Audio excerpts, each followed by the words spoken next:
European union के देश Hungary ने यूक्रेन से तोड़े रिश्ते, यूक्रेन का डीजल रोका, बिजली रोकी और 90 बिलियन यूरो का लोन भी रोक दिया। यूक्रेन ने रशियन पाइपलाइन से होने वाली डीजल की सप्लाई हंगरी को रोकी थी। जी हाँ दोस्तों, साल 2026 हंगरी के अंदर इलेक्शन होने जा रहे हैं, लेकिन यूक्रेन ने रूस से आ रही ड्रूजबा पाइपलाइन को रोक दिया है, जिससे दोस्तों हंगरी को तेल की सप्लाई नहीं हो पा रही है। क्योंकि हंगरी दोस्तों एक लैंडलॉक कंट्री है, उसे दोस्तों समुद्र के रास्ते से अब तेल मंगाना पड़ रहा है, जो दोस्तों उसे और भी महंगा पड़ रहा है।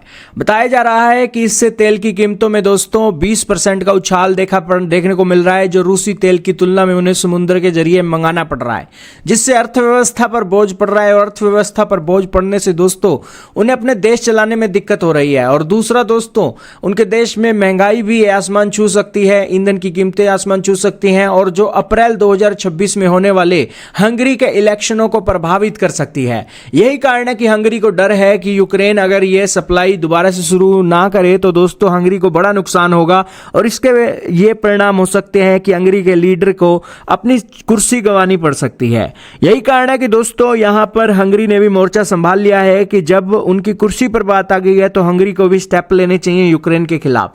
तो हंगरी ने दोस्तों आधिकारिक तौर पर यूक्रेन को डीजल की सप्लाई, बिजली की सप्लाई रोक दी है, और इसी के साथ उन्होंने यूरोपियन यूनियन के अंदर वीटो करना शुरू कर दिया है यूरोपियन यूनियन को जो 90 बिलियन यूरो का लोन पैकेज दिया जाना है। इसके अलावा दोस्तों उन्होंने रूस के ऊपर जो प्रतिबंध पैकेज लाए जा रहे हैं उसको भी ब्लॉक करने का ऐलान कर दिया है।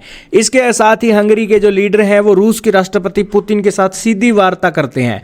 कहने का इतना ही मतलब है कि हंगरी के एक ऑफिशियल का अपना यह स्टैंड है कि यूक्रेन को यूरोपियन यूनियन के अंदर एंट्री नहीं देनी चाहिए, क्योंकि इस एंट्री के साथ दोस्तों एक जो यूरोपियन यूनियन के अंदर जंग का खतरा बढ़ सकता है, और यूक्रेन को यूरोपियन यूनियन से बाहर रखना चाहिए।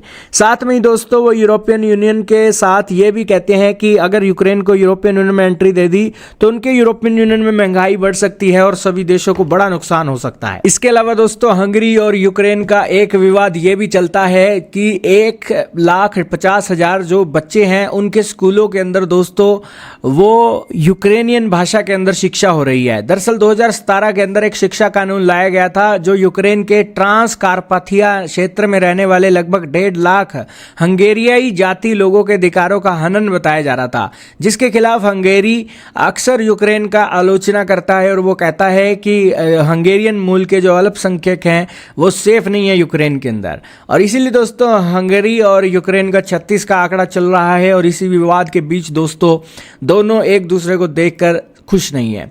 इसी बीच दोस्तों हंगरी और यूक्रेन के मामलों के बीच एक ये बात भी निकल कर आ रही है कि यूक्रेन हंगरी के लीडर को बदलना चाहता है, तो हंगरी के लीडर ने भी यूक्रेन की सत्ता मुश्किल कर दी है, और यूक्रेन के राष्ट्रपति जेलेंस्की के लिए उन्होंने दोस्तों सारे चीज़ों को रोकना शुरू कर दिया है।